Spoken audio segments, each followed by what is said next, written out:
Hi guys, this is Jeff here. Thank you for joining me on my channel. Today we're going to be starting a sad piece of music. So this is going to be part of a series that we're going to look at. I'm going to write the music today and then I'm going to add some more instruments in the next video and show you my process and how I make them sound as good as possible. Then we'll mix and master it as well.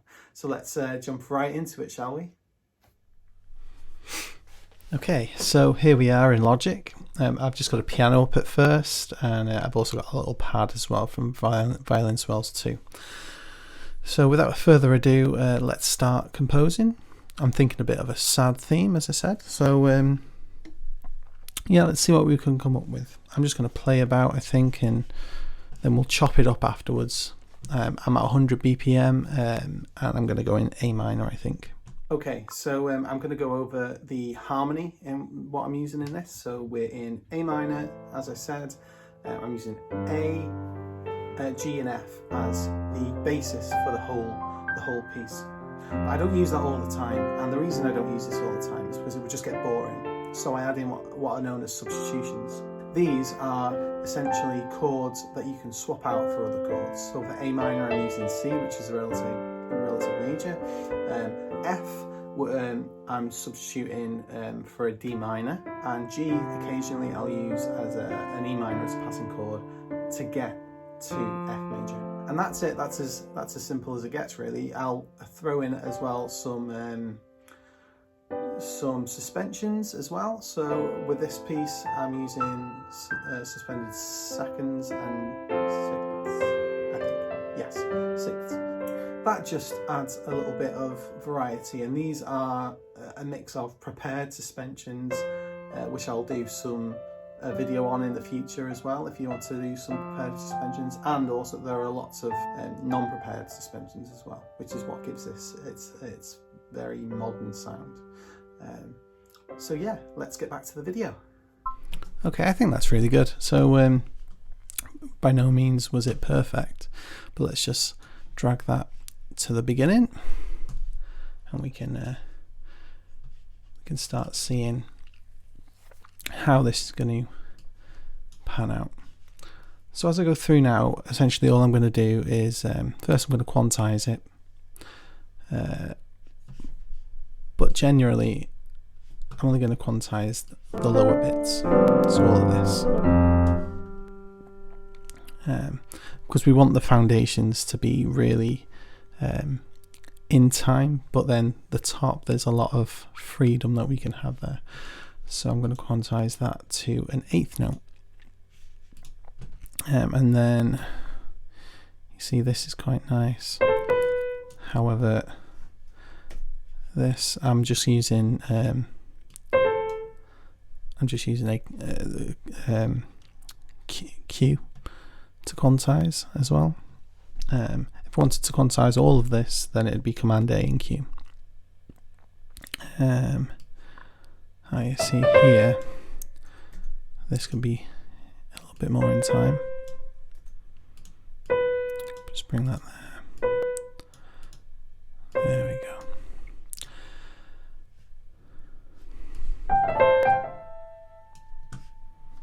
Okay, and I think all of that can just come in time a little bit more. That's really nice. And at the beginning, this note as well, that wants to be in time. Essentially, you're just looking for the start notes, so the ones and the threes. They're your most important. They don't all have to be in time, but the most important ones do, you see, because that's the last note. We'll want that one to go in time a little bit more.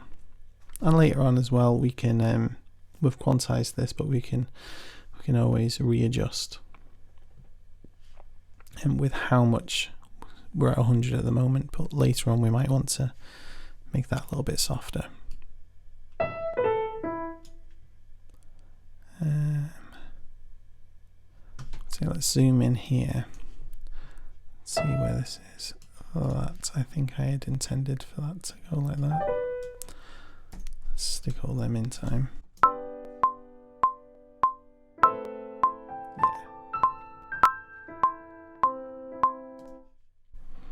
You can can hear that these aren't in time. Played that one a little bit early. Bum bum bum. I might want that one a little bit stronger as well, so we can always fiddle about with the velocity as well. Get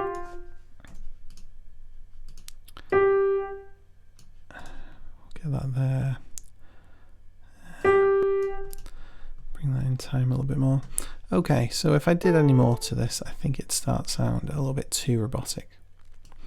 But we can take a little listen to it anyway, and then we'll start adding the second instrument, which is the pad.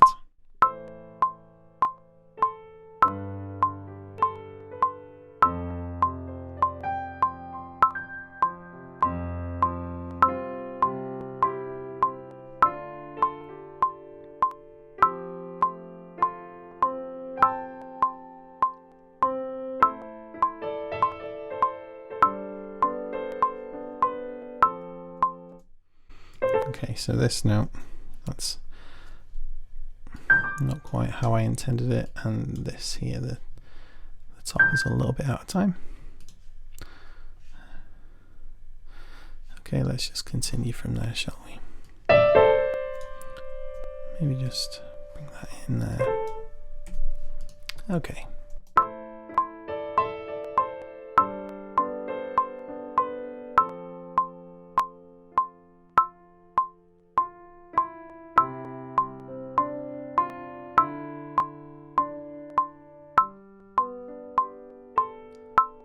Okay, and I don't like this chord. I think I should have played F. Okay, so just bring that down. Just make sure all the notes are okay. And this is a G, so I'm actually going to take that up to a C. I might just add 2 of the notes in as well, just to make this a little bit more musical.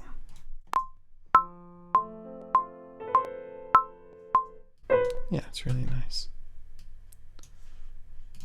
Make it softer. Yeah, and we might want to harden out on the velocity at the bottom.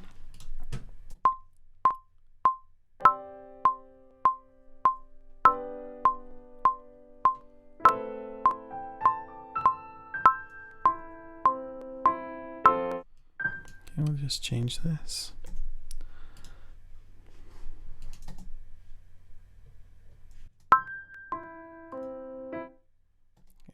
From here.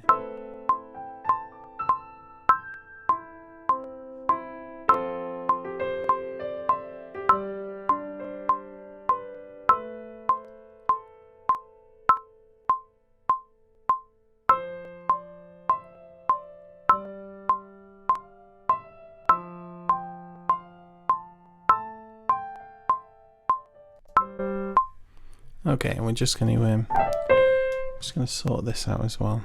I think this needs to be more in time because this is quite sparse.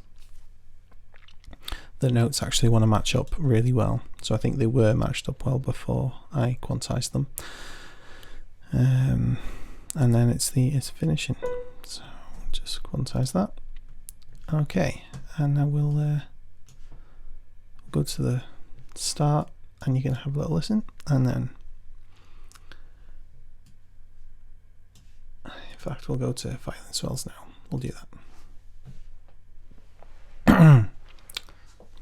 I just realised I'm talking really soft, aren't I? I feel like I'm in a Bob Ross TV show or something. So yeah, let's just put a little bit of that there, shall we? Oh well, that was terrible. Okay.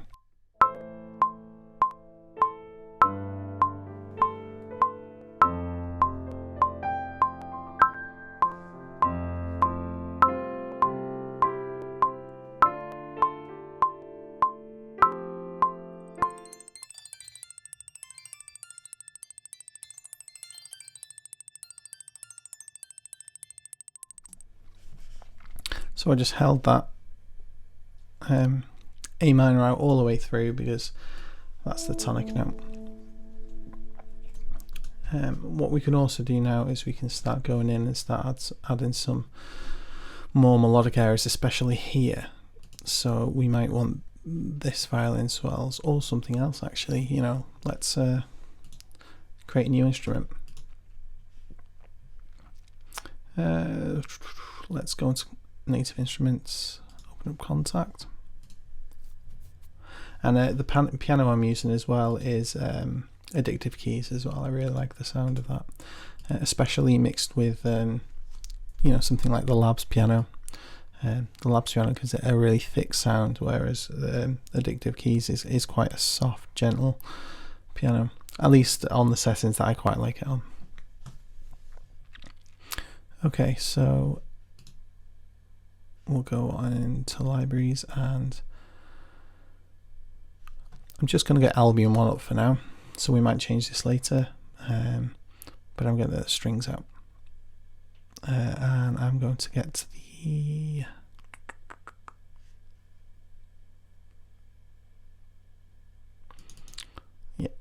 so we'll get the Concertino strings out. So that's with the mute, and these have a really rich feeling to them. So that's why we use it. It's very rich, but it's quite soft as well. So the mute actually takes a lot of the mid-range out. We might change these as well for some other strings later, but these are kind of the all-in-one.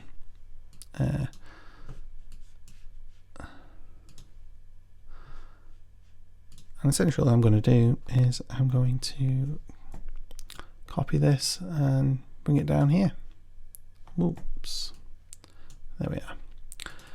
And we're going to take the melodic stuff out from the top. As you can hear. So this is quite a good way really to get used to using string libraries. Did I take too much out there? No, I didn't. And now I'm going to stop the stop the recording now, and you can join me next time for the next iteration of this series, where I'll show you what I've done with the strings, and I'll have added a few other instruments as well, and I'll talk you through the process and what I did. Okay guys, thank you very much for coming today and having a look at this video. Please stay tuned for more videos. If you'd like to subscribe and hit that ding, then please, that'd be fantastic. I look forward to seeing you again, and yeah, until next time, see you later.